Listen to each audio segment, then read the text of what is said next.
فرزند زہرا یہ حالات برے ہیں۔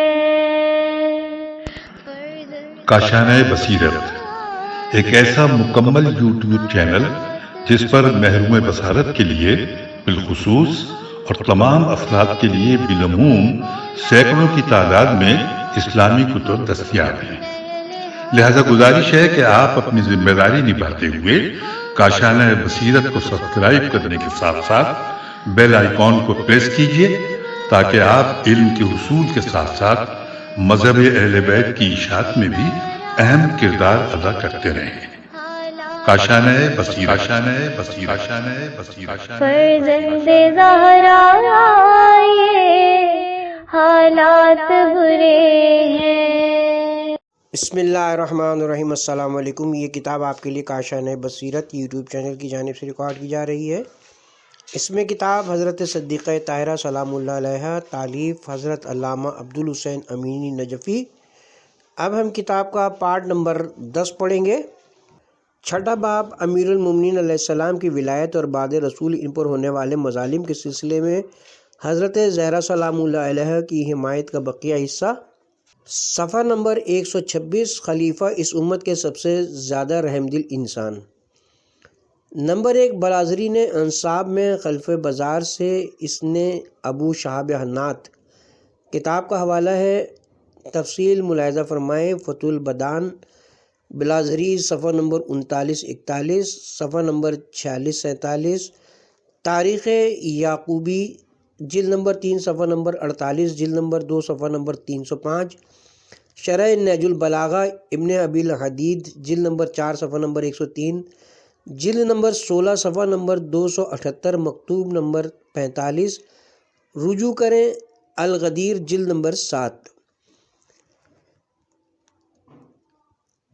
اس نے ابو شہاب حنات سے، اس نے خالد حذا بصری سے، اس نے ابو قلابہ بصری سے اور اس نے انس سے نقل کیا ہے کہ رسول خدا صلی اللہ علیہ وآلہ وسلم نے فرمایا، تم میں سب سے زیادہ رحم دل ابو بکر، دین کے معاملے میں سب سے زیادہ سخت گیر عمر، قرأت قرآن کے سلسلے میں سب سے زیادہ جانکار رابی، حیا کے اعتبار سے سب سے زیادہ سچے عثمان، سب سے زیادہ حلال و حرام کے واقف کار معاذ بن جبل اور سب سے زیادہ احکام ارث کے عالم زید بن ثابت ہے۔ بے شک ہر امت کا ایک امین ہوتا ہے اور اس امت کا امین ابو عبیدہ جرح ہے۔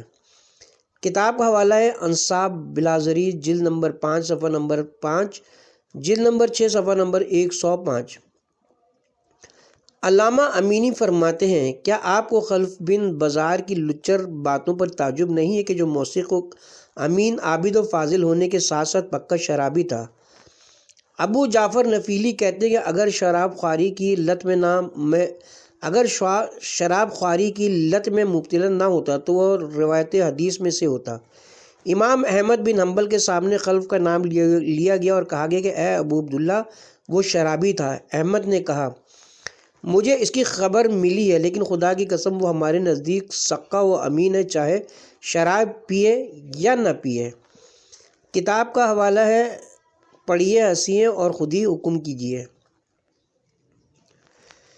خود یہی روایت اس بات کی بہترین گواہ ہے کہ خلف کے شرابی ہونے کی اطلاع امام احمد بن حنبل تک پہنچی تھی۔ جن لوگوں نے اس سے روایت اخذ کی اور نقل کیا، انہیں والہانہ وابستگی اور مستی عشق نے بے باکانہ اور غور و فکر کے بغیر اس روایت کو نقل کرنے پر مجبور کیا ہے، مستی شراب نے نہیں۔ خلف بزار نے اس روایت کو شراب کی مستی میں گڑھا ہے اور اسے نقل کرنے والوں نے عشق کی مستی میں بے باکانہ نقل کر دیا ہے۔ خطیب بغدادی نے اسے امانت دار سقہ سے شراب کی پلیدگی کو پاک کرنے کے لیے محمد بن احمد بن رزق، محمد بن حسن بن زیادہ نقاش سے ایک روایت نقل کی ہے، کس نے کہا، میں نے ادریس بن عبدالحکیم حداد کو کہتے ہوئے سنا، خلف بن حشام شراب پیتا تھا اور اس کی توجیہ کرتا تھا۔ ایک دن اس کے بھانجے نے سورہ انفال کی آیت کی تلاوت کی۔ جب اس آیت تک پہنچا، خدا چاہتا ہے کہ وہ ناپاک کو پاک سے جدا کر دے، سورہ انفال آیت نمبر 37۔ اس نے کہا، اے ماموں، جب خدا ناپاک کو پاک سے الگ کر دے گا تو یہ شراب کس حصے میں آئے گی؟ یہ سن کر خلف نے کافی دیر تک اپنا سر نیچے کرنے کے بعد کہا ناپاک حصے میں۔ اس نے کہا کیا آپ راضی ہوں گے کہ آپ کا شمار اصحاب خبیث میں ہو؟ کہا بھانجے گھر جاؤ اور گھر میں جتنی شراب ہے اسے بہا دو۔ اس کے بعد اس نے شراب پینا ترک کر دیا اور پھر خداوند عالم نے نیکیوں کے اجر کے لیے روزہ رکھنے کی توفیق عنایت فرمائی۔ وہ پوری عمر روزہ رہا یہاں تک کہ مر گیا۔ کتاب کا حوالہ ہے تاریخ بغداد جلد نمبر 8 صفحہ نمبر 325 نمبر 4417۔ اگر یہ خیالی باتیں صحیح ہوں تب بھی پاک و منزہ ہونا کتنا اچھا ہے۔ اگرچہ یہ بات معقول ہے اور احمد کے نظریے کے مطابق بہتر ہے کہ انہوں نے کہا کہ وہ سقا و امانت دار ہے چاہے شراب پیے یا نہ پیے، لیکن حقیقت حال یہ کہ یہ نظریہ قطعی باطل اور بے بنیاد ہے، کیونکہ دلیل و برہان سے ہم آہنگ نہیں ہے اور عقل و منطق و شریعت اس کی موافقت نہیں کرتے، اس لیے کہ خداوند عالم فرماتا ہے اے ایمان والو اگر فاسق شخص تمہارے پاس کوئی خبر لائے تو تم اس کی تحقیق و جستجو کرو۔ سورہ حجرات آیت نمبر 37۔ لیکن افسوس کی بات ہے کہ محمد بن حسن نقاش کی وجہ سے اس کی سند باطل اور ضعیف ہے، اس لیے کہ طلحہ بن محمد اسے جھوٹا سمجھتے ہیں۔ دار قطنی نے اسے سست اور ضعیف قرار شمار کیا ہے۔ ابو بکر اسے تدلیس کرنے، غیر معتبر اور جھوٹی حدیث گڑھنے والا سمجھتے ہیں۔ روایت میں تدلیس کی کتاب کا حوالہ ہے۔ روایت میں تدلیس کا مطلب یہ کہ راوی اپنے ہم عصر سے اس روایت کو نقل کرے جسے اس نے اس سے نہیں سنا ہے، تاکہ دوسروں کو یہ باور کرا سکے کہ اس نے اپنے ہم عصر سے یہ حدیث سنی ہے۔ جیسے راوی ان الفاظ میں روایت کرے سمت فلانا قال علی فلانا، حالانکہ اس سے یہ روایت نہیں سنی ہے۔ اس میں شک نہیں کہ تدلیس کذب و افترا ہے۔ برقانی کہتے ہیں اس کی تمام احادیث منکر، خلاف واقع اور قابل انکار ہیں۔ میں اس شخص کا شکریہ ادا کرتا ہوں کہ جس پر یہ جھوٹی حدیث منتہی ہوئی ہے کہ اس نے ان لوگوں کے ساتھ مولا امیر المومنین علیہ السلام کا ذکر نہیں کیا جو اس جعلی حدیث میں مذکور تمام صفات میں ان سب سے بہتر اور برتر ہیں، اس لیے کہ وہ اس سے کہیں ارفع و اعلیٰ کہ ان کا کوئی مثل و نظیر ذکر کیا جائے۔ ہم یہاں متن روایت اور اس میں مذکور اوصاف کے بارے میں کوئی بحث نہیں کریں گے، کیونکہ اس روایت میں شاید کوئی ایسی بات ہو جسے دلیل و برہان کے ساتھ پیش کیا گیا ہے، لہٰذا ہم اس بات کے چند شواہد اور نظائر پیش کر رہے ہیں کہ وہ امت کے سب سے زیادہ رحم دل انسان ہیں۔ فجعہ کتاب کا حوالہ ہے۔ ابو بکر نے حکم دیا کہ فجائے سلمی کو چوری اور مسلمانوں کی ایک جماعت پر یورش و حملے کے جرم میں نظر آتش کر دیا جائے تاکہ دوسروں کے لیے درس عبرت ہو، چنانچہ اسے نظر آتش کر دیا گیا یہاں تک کہ وہ کوئلہ ہو گیا۔ حالانکہ وہ مسلمان تھا، اپنی زبان سے کلمہ شہادتین جاری کیا تھا اور پھر یہ کہ اسلام میں آگ کی سزا نہیں ہے۔ خالد فجا کو نظر آتش کرنا کتاب کا حوالہ ہے تاریخ طبری جلد نمبر 3 صفحہ نمبر 234، جلد نمبر 3 صفحہ نمبر 264، حوادث سن 11 ہجری، ملاحظہ الغدیر جلد نمبر 7 صفحہ نمبر 212-217۔ خالد بن ولید کے قبیح عمل سے چشم پوشی کرنا جب اس نے بنی حنیفہ مالک بن نویرہ اور ان کی زوجہ کے ساتھ گھناؤنا فعل انجام دیا۔ صدیقہ طاہرہ کے دعوے کو نظر انداز کرنا، حالانکہ اس کے علاوہ کوئی چارہ نہیں تھا کہ وہ موجودہ صورتحال کے پیش نظر مسلمانوں کو راضی کریں اور ان سے مطالبہ کریں کہ وہ فدق میں اپنے حصے سے صرف نظر کر لیں۔ البتہ یہ صورت میں ہوگا جب ہم اس جھوٹی روایت سے چشم پوشی کر لیں جس میں کہا گیا کہ ہم انبیاء میراث نہیں چھوڑتے۔ پھر یہ کہ کیا جناب فاطمہ اور ان کے شوہر اس روایت سے جاہل تھے جسے صرف ابو بکر سے نقل کیا تھا اور دلالوں اور زر خرید غلاموں نے ان کی ہمراہی کی ہے؟ امیر المومنین ایک بہترین حاکم اور شہر علم رسول کے دروازے تھے۔ جناب فاطمہ زہرا رسول خدا کے وجود کا ٹکڑا تھی۔ رسول خدا نے ان کے ظرف وجود میں علم و احکام اور کم از کم ان سے مربوط علوم کے القاء کرنے میں کنجوسی سے کام نہیں لیا تھا۔ رسول جانتے تھے کہ فاطمہ عنقریب فدق کو زبردستی ہتھیانے والے ان کے بعض اصحاب پر دعویٰ کریں گی، لیکن ان سے فدق چھین لیا جائے گا اور دونوں فریق میں مباحثہ و مناظرے کا بازار گرم ہوگا، جس کی وجہ سے امت میں قیامت تک کے لیے دراڑ پڑ جائے گی، بعض فاطمہ کا ساتھ دیں گے اور بعض ان لوگوں کے ساتھ مل جائیں گے جنہوں نے فدق کو چھینا ہے۔ لہٰذا رسول خدا پر واجب تھا کہ وہ ابو بکر سے پہلے ہی اس واقعے کی وضاحت و تفصیل اپنی بیٹی کے گوش گزار کر دیں۔ کیا ابو بکر کو یہ اختیار حاصل نہیں تھا کہ وہ فدق کو بی بی کے حوالے کر دیں تاکہ امت پر فتنے کا دروازہ وا نہ ہو، جیسا کہ عمر نے اسے رسول کے ورثہ کے حوالے کر دیا تھا اور پھر عثمان نے مروان کے حوالے کر دیا، اور اس کے بعد معاویہ نے مروان، عمر بن عثمان اور یزید بن معاویہ کے درمیان فدق کو تقسیم کر دیا۔ اس کے بعد بھی خلفاء نے اسی طرح اپنے اختیارات دکھائے جیسے کوئی مالک اپنی ملکیت میں دکھاتا ہے۔ ابو بکر کی اس کیفیت کے بارے میں جناب فاطمہ سے سوال کریں جس دن آپ اپنے گھر سے باہر نکلیں اور گریاں کناں بلند آواز سے کہہ رہی تھیں، اے والد گرامی، اے رسول خدا، آپ کے بعد ابن خطاب اور ابن ابی قحافہ نے مجھ پر مصیبتوں کے کیسے کیسے پہاڑ توڑے۔ ملاحظہ ہو اسی کتاب کا صفحہ نمبر 143 جو ابھی آئے گا۔ ان کی اس صفت بہت زیادہ رحم دل کے بارے میں جناب فاطمہ سے سوال کریں جس دن آپ اپنے سر پر چادر ڈالے بنی ہاشم کی عورتوں اور خادماؤں کے ہمراہ باہر آئیں۔ ان کا لباس زمین پر خط دے رہا تھا، وہ رسول خدا کے مانند راستہ طے کر رہی تھی۔ پھر وہ مہاجرین و انصار کے درمیان بیٹھے ہوئے ابو بکر کے پاس آئی اور اس طرح گریہ زاری فرمایا کہ وہاں بیٹھے ہوئے لوگوں کی ہچکیاں بند گئیں۔ کتاب کا حوالہ ہے، ملاحظہ ہو اسی کتاب کا صفحہ نمبر 115۔ اس صفت کے بارے میں انہی سے سوال کریں کہ جس دن آپ نے ابو بکر سے فرمایا، خدا کی قسم میں ہر نماز کے بعد تم پر لعنت و نفرین کروں گی۔ اس صفت کے بارے میں انہی سے سوال کریں کہ جس دن آپ کی وفات ہوئی تو آپ ابو بکر سے ناراض تھیں، حالانکہ خداوند عالم نے انہیں آئے تطہیر میں پاک و پاکیزہ قرار دیا تھا۔ ان کے بارے میں رسول خدا کی صحیح روایت مروی ہے کہ فاطمہ میرے جگر کا ٹکڑا ہے، لہٰذا جس نے اسے ناراض کیا اس نے مجھے ناراض کیا، جس نے اسے اذیت پہنچائی اس نے مجھے پہنچائی، اور جس نے اسے غضبناک کیا اس نے مجھے غضبناک کیا ہے۔ فاطمہ میرا قلب اور میرے دونوں پہلوؤں میں موجود روح ہے، لہٰذا جس نے اسے اذیت دی اس نے مجھے اذیت دی۔ فرمایا بے شک خداوند عالم فاطمہ کے غضب پر غضبناک ہوتا ہے اور اس کی رضایت پر راضی و خوشنود ہو جاتا ہے۔ ابو بکر کی صفت کے بارے میں صدیق اکبر امیر المومنین علیہ السلام سے پوچھیے، جنہیں بیعت کے لیے مغشوش اونٹ کی طرح کشا کشا پھرایا گیا، جس کے برے اثرات نے پورے عالم اسلام کو اپنی لپیٹ میں لے لیا۔ کتاب کا حوالہ ہے، یہ عبارت زیارت جامع امیر المومنین کے بعض فقرات کا ترجمہ ہے۔ ملاحظہ ہو بحار الانوار جلد نمبر 99 صفحہ نمبر 166، ملحقات مفاتیح الجناح۔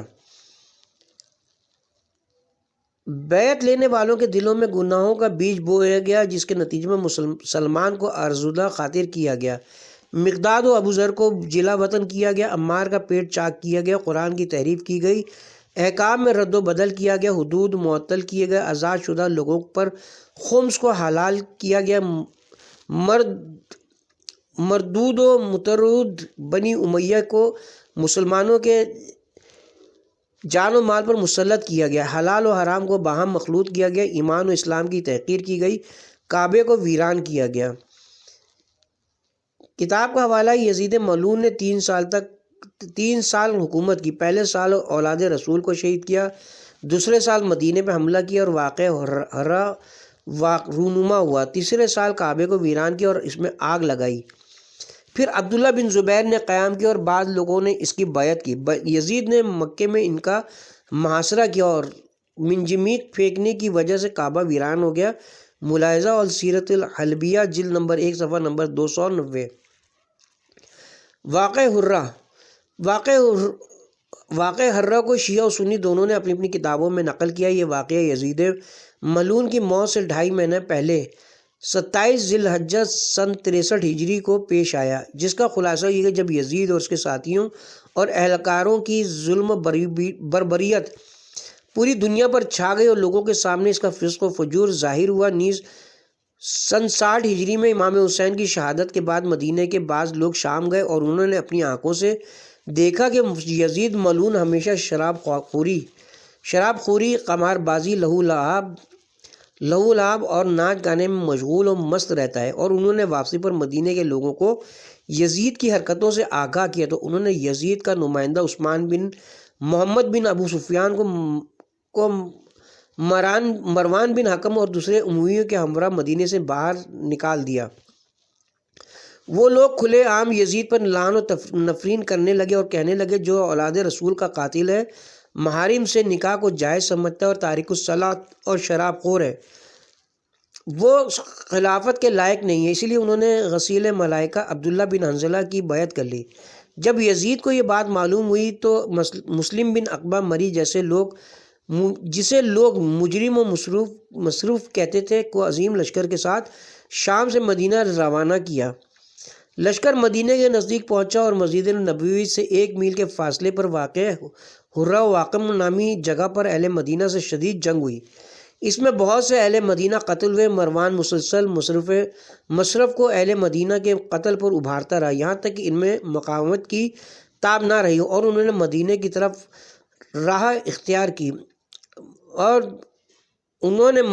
طرف فرار اختیار کی اور روضہ رسول میں پناہ گزین ہو گئے۔ لیکن مصرف کے لشکریوں نے روضہ رسول کا بھی خیال نہ کیا اور اپنے گھوڑوں سمیت روضے میں داخل ہو گئے۔ وہاں لوگوں کو اس طرح قتل کیا کہ پورا روضہ خون سے لال ہو گیا اور خون قبر مطہر تک پہنچ گیا۔ ان کے گھوڑوں نے روضہ نبوی، قبر رسول اور ان کے ممبر کے درمیان جو جنت کے باغوں میں سے ایک باغ میں پیشاب کی اور گندگی پھیلائی۔ انہوں نے مدینے میں اتنے لوگوں کو قتل کیا کہ مدائنی نے زہری سے نقل کیا کہ انہوں نے بزرگان قریش اور انصار و مہاجرین میں سے 700 افراد کو قتل کیا اور عام مرد و عورت اور بچوں کی قتل کی تعداد 10,000 ہے۔ ملاحظہ ہو منتہی الاعمال جلد نمبر 2 صفحہ نمبر 83 تا 85 باب ششم از ابواب تاریخ امام سجاد۔ کتاب کی طرف چلتے ہیں۔ واقع حرہ میں مدینہ پر یورش کی گئی انصار و مہاجرین کی ناموس اور بیٹیوں کی عفت دری اور مجازات کے لیے باہر کھینچا گیا۔ انہیں ذلت اور رسوائی کا لباس پہنایا گیا۔ اہل شبہ کو اجازت دی گئی کہ اہل بیت کرام کو قتل کر دیں، ان کی نسل کو ختم کر دیا جائے، ان کے اہل حرم کو اسیر کیا جائے اور ان کا نام و نشان مٹا دیا جائے۔ انا للہ و انا الیہ راجعون۔ اس صفت کے بارے میں امیر المومنین سے سوال کریں کہ وہ اپنے بھائی رسول خدا کی قبر پر گریاں کناں یہ فرما رہے تھے، اے میرے بھائی، اس قوم نے مجھے ضعیف و ناتواں کر دیا تھا، نزدیک تھا کہ مجھے قتل کر دیتے۔ کتاب کا حوالہ ہے الامامہ والسیاسیہ جلد نمبر 1 صفحہ نمبر 14، جلد نمبر 1 صفحہ نمبر 20۔ اور بھی دوسرے بہت سے دلائل ہیں کہ جو اس بات پر دلالت کر رہے ہیں کہ ابو بکر امت کے سب سے زیادہ رحم دل انسان ہیں۔ عمر دینی امور میں سب سے زیادہ سخت گیر تھے۔ یہ بات واضح کہ دین کی تقویت صرف خشونت اور سنگ دلی سے نہیں ہوتی بلکہ قرآن و سنت سے وابستہ ہونے کی کوشش، ان دونوں پر عمل اور ان دونوں میں موجود حدود کو قائم کرنے سے ہوتی ہے۔ لیکن انہوں نے کتنی مرتبہ ان دونوں کی مخالفت کی، انہیں پس پش ڈالا اور ان دونوں قرآن و سنت سے منحرف اپنے نظریے کے مطابق زندگی بسر کی۔ قرآن و سنت میں موجود جن باتوں سے جاہل تھے انہیں چھوڑ دیا۔ علم کے بغیر سنگدلی اور سخت گیری کی کیا اہمیت ہو سکتی ہے؟ اصول دین سے دور رہ کر، شعار اور آداب اسلام سے خارج ہو کر اور خواہشات نفسانی سے وابستہ ہو کر سخت گیری اور سنگدلی کا کیا فائدہ؟ اس سے قبل پیش کی گئی علم عمر کے نایاب کارناموں کی بحث کی جانب رجوع کریں۔ اس سے قبل پیش کی گئی علم عمر کے نایاب کارناموں کی بحث کی جانب رجوع کریں۔ کتاب کا حوالہ ہے ملاحظہ و تلخیص الغدیر صفحہ نمبر 239، صفحہ نمبر 639، صفحہ نمبر 726۔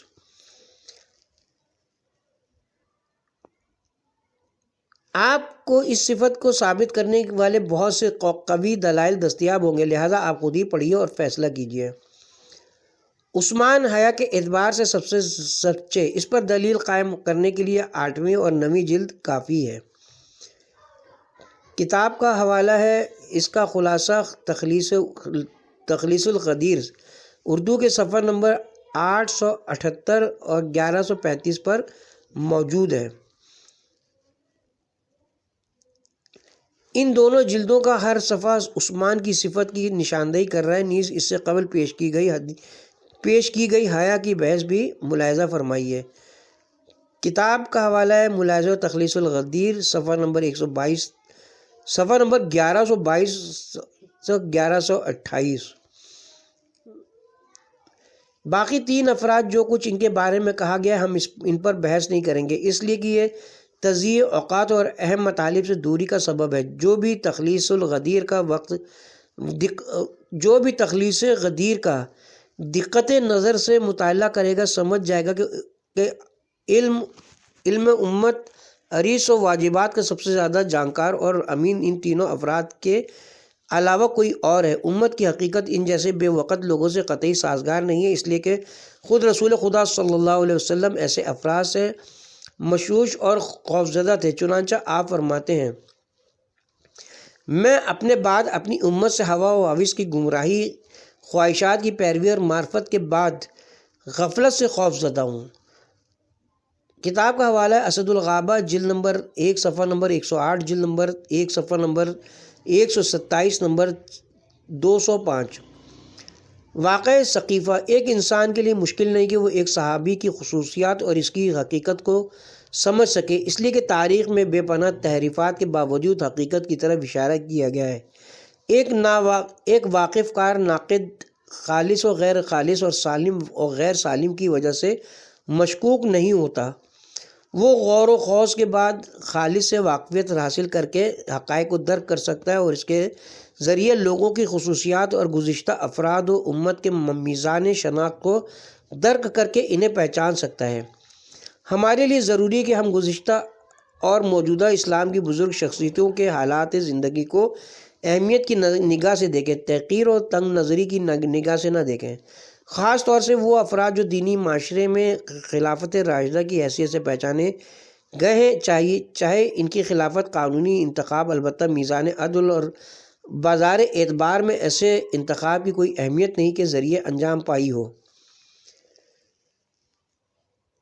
اور آپ کا پروردگار جسے چاہتا ہے پیدا کرتا ہے اور پسند کرتا ہے ان لوگوں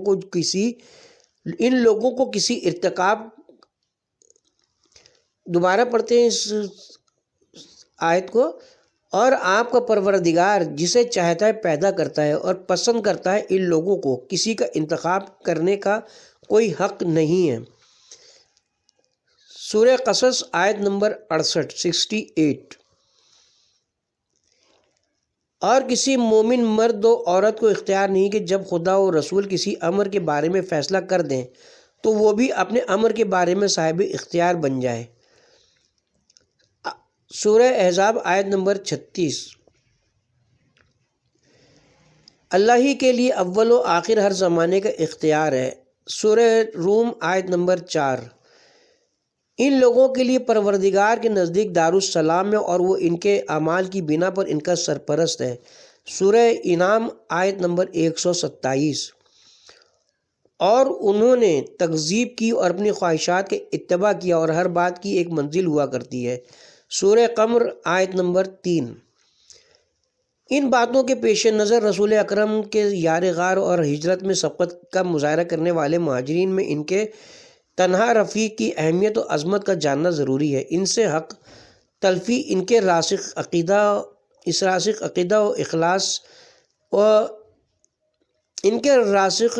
و اخلاق کی شناخت میں کوتاہی اور ان کے بارے میں عدل و انصاف کا دامن چھوڑنا قطعی صحیح نہیں ہے، یہ عظیم ظلم و جنایت میں محسوب ہوگا۔ خلافت کیسے انجام پائی، کیسے ہوئی، کیسے قیام پذیر ہوئی، کیسے جاری و ساری رہی، کیا اس میں لوگوں کو آزادی حاصل تھی، کیا رسول خدا کی سفارشات اور وصیتوں پر عمل کیا گیا، یا اس دن خواہشات نفسانی حکومت چلا رہی تھی؟ یہ وہی تھے جنہوں نے الٹ پھیر کا تماشا کیا اور دینی امور کے زمام کو اپنے ہاتھوں میں لے کر اس کے ساتھ کھلواڑ کرتے رہے۔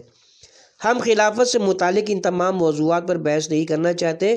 اس سقیفے کی دھما چوکڑی کے بعد یہ تمام باتیں ہمارے لیے اہمیت کی حامل نہیں۔ جہاں بہت سے افراد جمع ہوئے تھے، اس عظیم سانحے نے مہاجرین و انصار کے درمیان نقصان دہ اختلاف ایجاد کیا۔ جب قیامت برپا ہوگی اور اس کے قائم ہونے میں ذرا بھی جھوٹ نہیں ہے، وہ الٹ پلٹ کر دینے والی ہوگی۔ سورہ واقعہ آیت نمبر 3۔ میں کیا کہہ سکتا ہوں؟ حالانکہ تاریخ محقق کی نگاہوں کے سامنے ہے اور اسے درس دے رہی ہے کہ اس وقت تمام لوگ اپنی سلامتی و کامیابی اس میں محسوس کر رہے تھے کہ ان میں سے کسی گروہ میں شامل نہ ہوں اور اپنے آپ کو اس بھڑکتی ہوئی آگ میں داخل نہ کریں، اس لیے کہ اگر وہ اپنی مخالفت کا اظہار کریں یا کسی ایک گروہ سے وابستہ ہو جائیں تو قتل کر دیا جائے گا۔ وہ بیچارے کیا کریں کہ ان کی آنکھوں نے ایک شمشیر برہنہ کو نیام سے باہر آتے ہوئے دیکھا اور ان کی سماعت نے ایک سخت مزاج انسان کی کرخت آواز سنی، میں کسی کو کہتا ہوا نہ سنوں کہ رسول فوت ہو گئے، اگر ایسا ہوا تو میں اسے اپنی شمشیر سے قتل کر دوں گا۔ یا وہ کہتا، اگر کسی نے کہا کہ رسول خدا مر گئے تو میں اس کا سر بدن سے جدا کر دوں گا، ہاں وہ تو آسمان کی جانب گئے ہیں۔ کتاب کا حوالہ ہے تاریخ طبری جلد نمبر 3 صفحہ نمبر 198، جلد نمبر 3 صفحہ نمبر 201، حوادث سن 11 ہجری، شرح ابن ابی الحدید جلد نمبر 1 صفحہ نمبر 128، جلد نمبر 2 صفحہ نمبر 40، خطبہ نمبر 26، تاریخ ابن کثیر جلد نمبر 5 صفحہ نمبر 242، جلد نمبر 5 صفحہ نمبر 663، حوادث سن 11 ہجری، تاریخ ابو الفدا جلد نمبر 1 صفحہ نمبر 156۔ وہ چیخ رہے تھے، جو بھی کہے کہ مصطفیٰ کی روح پرواز کر چکی ہے تو میں اپنی تلوار سے اس کا سر بلند کر کے اس کے بدن سے جدا کر دوں گا۔ میں اس وقت کے حالات کے متعلق کیا کہوں؟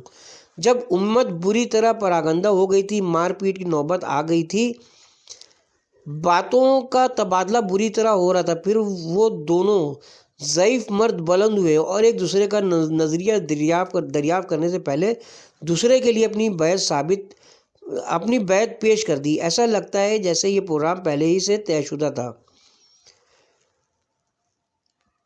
چنانچہ ایک نے دوسرے سے کہا، اپنا ہاتھ پھیلاؤ تاکہ میں تمہاری بیعت کروں۔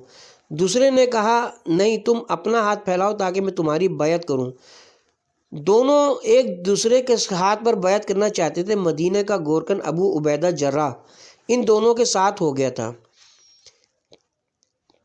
کتاب کا حوالہ ہے وہ مکے کا رہنے والا تھا جو مدینہ میں قبر کھودتا تھا۔ مکہ و مدینہ میں 2 گورکن رہتے تھے، ابو عبیدہ، ابو طلحہ، اور لوگوں کو ان دونوں کی بیعت کی دعوت دے رہا تھا۔ کتاب کا حوالہ ہے تاریخ طبری جلد نمبر 3 صفحہ نمبر 199، جلد نمبر 3 صفحہ نمبر 203، حوادث سن 11 ہجری۔ وسیع رسول اہل بیت اطہار اور بنی ہاشم رسول خدا کے دفن و کفن میں مشغول تھے۔ رسول خدا کا جنازہ سامنے رکھا ہوا تھا اور حضرت کے اہل بیت نے دروازہ بند کر لیا تھا۔ کتاب کا حوالہ ہے سیرہ ابن ہشام جلد نمبر 4 صفحہ نمبر 336، جلد نمبر 4 صفحہ نمبر 307، ریاض النظرہ جلد نمبر 1 صفحہ نمبر 163، جلد نمبر 1 صفحہ نمبر 203۔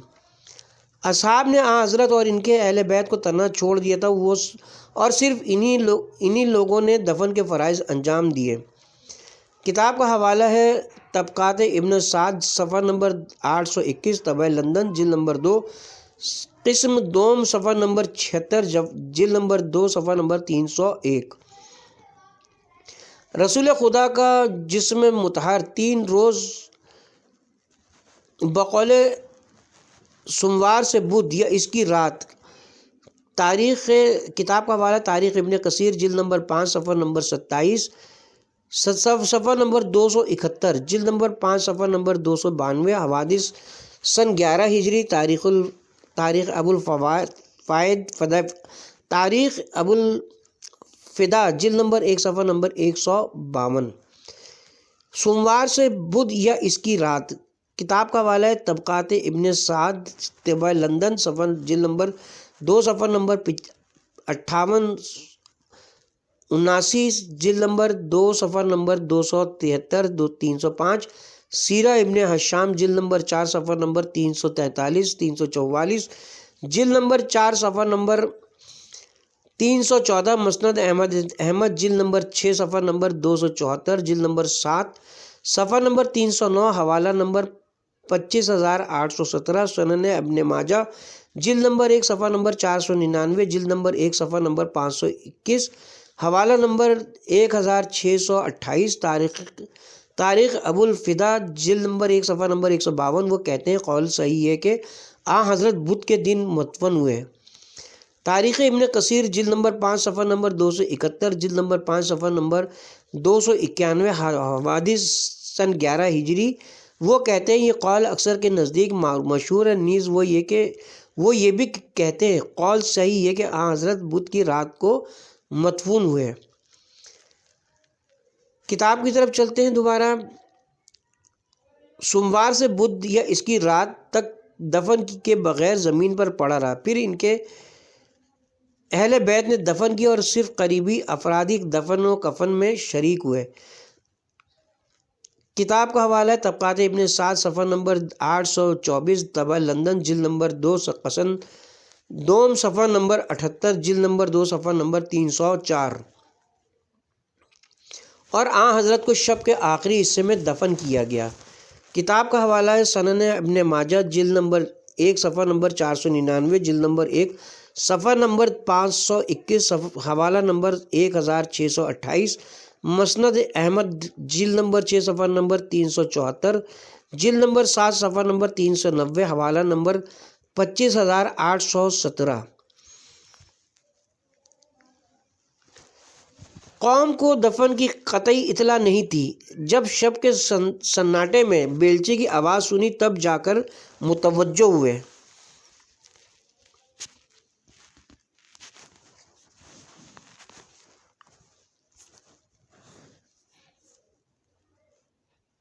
کتاب کا حوالہ ہے طبقات ابن سعد صفحہ نمبر 844، طبع لندن جلد نمبر 2 قسم دوم صفحہ نمبر 78، جلد نمبر 2 صفحہ نمبر 304، مسند احمد جلد نمبر 6 صفحہ نمبر 274، جلد نمبر 7 صفحہ نمبر 390، حوالہ نمبر 25817، سیرہ ابن حشام جلد نمبر 4 صفحہ نمبر 344، جلد نمبر 4 صفحہ نمبر 314، تاریخ ابن کثیر جلد نمبر 5 صفحہ نمبر 270، جلد نمبر 5 صفحہ نمبر 291، حوادث سن 11 ہجری۔ قوم کو دفن کی قطعی اطلاع نہیں تھی اور شب کے سناٹے میں بیلچے کی آواز سنی تب جا کر متوجہ ہوئے، حالانکہ وہ اپنے گھروں میں تو عمر و ابو بکر دفن میں شریک نہیں تھے۔